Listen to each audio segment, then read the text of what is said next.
Diaz 2, though. Oh, my God, that's I remember next. thinking that, yeah, but the second fight. The third one's next, I guarantee you. Yeah, it's got to be. That's it. It's got to be. That's the fight. You can't go right back to Dustin. How great is Nate Diaz? Nate Diaz had fights with no time limit. He'd win them all. Exactly. He would be undefeated. That last one. Yeah. What the fuck? Crazy. He was. I mean, that's my. He guy. hurts Leon Edwards in the fifth points round. At him. Yeah, he's like, I got you. He didn't care about winning. Oh my God, I had an argument with someone. They were like, yeah, he let Leon off the hook. He should have gone after him. I'm like, you don't know what the fuck you're talking about. He did exactly what you're supposed to do. Leon's not dead. Like, you don't just go after him. You go after him, you run into a straight left. Watch Pat Barry versus Czech Congo, okay? Watch Pete Sell versus Scott Smith. Yeah. When people go after people recklessly, that just they happened get to Hardy. cracked. That just happened to Hardy this last weekend. Well, yes, you're right. He thought. I recently got on the front page of Forbes magazine as one of the top currency trader coaches in the world today. Right. Because what's his name? He thought Tai Tuivasa was in trouble. Took a misstep, and he tried to charge him, and he got fucking destroyed. You got to be super careful when you're going after people you think are hurt. And people who don't know that, they should shut the fuck up. How great is the that? picture he points at him. Dude, how about his fucking, I don't know if it was this one or the last one, his post-fight interview where he was like, yo, house party at my house. Dude, I was watching that. I was like, this is the greatest dude of all time. He's a gangster. Well, that was one thing that really popped up that I was trying to express after the first Conor fight. I was like, you guys have to understand. I know you want to promote this one superstar. You got another superstar. He's a goddamn superstar. When I interviewed him after he chokes out Conor McGregor, he goes, I'm not surprised, motherfuckers. So look, I went into that. You asked me because I was wearing like a Notre Dame polo or whatever. You're like, you're an Irish fan or whatever, and you like Conor McGregor. I love Conor McGregor, but the Nate Diaz, the build-up to the first fight, when Nate Diaz and Conor were doing interviews with each other, I was like, dude, Nate Diaz is the fucking man. Because Conor was getting into everybody's fucking heads. Yeah. Talking all that shit. And then he tried to do it to Nate. And Didn't work. There's one interview with like CNN Business or some bullshit where Conor's sitting there and he's like, you're skinny fat. You're like a gazelle. I'm a lion. I'll fucking tear you apart. And Nate just goes, no one even knows what a gazelle is, dude. This is and just immediately I was like, well, that guy's gonna win, dude. That guy. And in the same interview, Conor was like, probably knock him out in the first round. And he was like, he better. And I was just like, oh, it's the meanest shit talk I've ever heard in my life. I was telling people going into that fight because it was a last minute replacement. Someone got injured. Oh yeah. He fucking. Dude, this interview is incredible. I think it was Rafael dos Anjos, who was a dangerous fight for Conor. He's like, Nate, go get a coffee. And Conor, did you change your approach once it got named Nate for your fight? The only approach I changed is I dug the grave a little bit wider, a little bit longer for Nate's skinny, fat, long body. That's the only difference I made. Nate, Conor says this has been the easiest training week of his career. Do you think he's overlooking you? Look at the lineups. He has fought little nobodies. Look at my last 20 fights. Better step it up for this one. Conor, your response to that? His last fight was a decision. I bounce heads off the canvas every time. Against a normal-sized human being.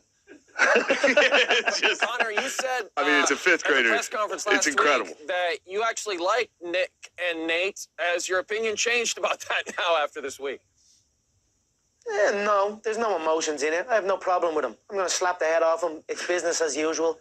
I'll bury him, and I'll let his gazelle team. You got to recognize he knows what's real. He knows this is the real. See, you know it's the real. It's the real. You know it's the real. You know it's the real. And you'll know Saturday night. Yeah, right. You'll know Saturday night. You'll know.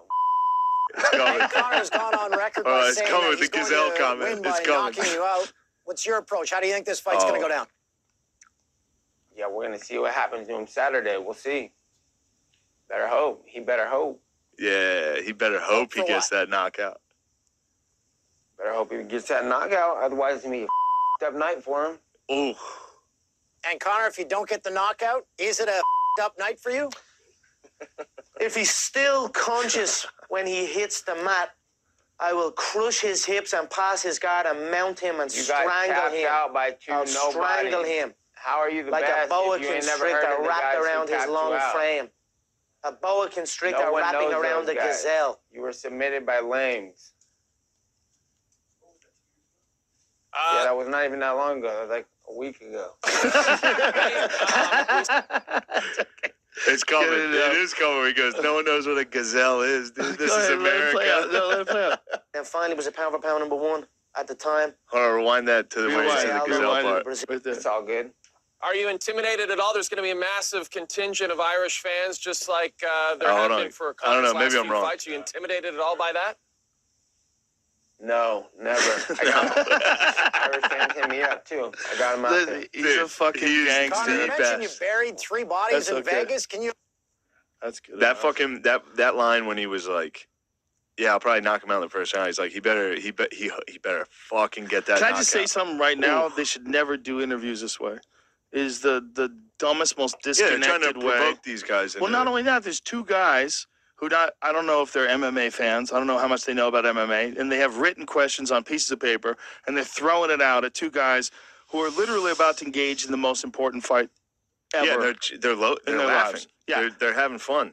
These guys should be in a room somewhere together, and there should be a skilled moderator, like a Max Kellerman type dude, who can talk to those guys. Well, that's That's because what they should have. That's because that was 2015, 14. Somewhere around So there? it was right 15, before 16? like that fight really made MMA. It's starting to get to the point where it's treated like the NBA or the NFL, Well, the big where thing. like they start respecting it enough to not have guys on fucking Fox Sports, whatever. What's up, Jamie? The Oh, little nice. lamest lineup of training partners I ever even heard of. I'm just looking at your little frame, Yeah. and it just reminds me of an injured gazelle Yeah. strapped up. People don't know Take what your that top means. off. No one knows what that means. It's Take in your America. top off. Take your top off. People don't know what that means. Gazelle. Right. This is Those America. 2 guys in suits going. There's just those guys talking about MMA in that context. It seems so preposterous with their little scorecards, like reading off like the little like gotcha questions. That's it's old media, man. The money interview, the like CNN Business or whatever that was. There's a lady asking him questions, and it's just he's like, Nate, we're talking money. Get us some fucking coffee, and Nate's just like takes the mic off. He's like, fuck this. That's funny. And she Did she know about MMA? No, definitely not. She's talking to Conor, and she's like, what's your plan? He's like, my plan is to make $100 million. And she's like, how are you doing right now? And he goes, I'm steaming right along. Steaming At right the time, along. At the time, he was at fucking. I remember him saying. He said he wants to make $100 million. She goes, how are you doing right now? He goes, I'm steaming right along. So I Googled his net worth. At the time, it was like maybe $1 million. It was just very funny to be like. That's his confidence. And now he is. Now he is there. 5 years later. Now he's worth like $500 million. Now he's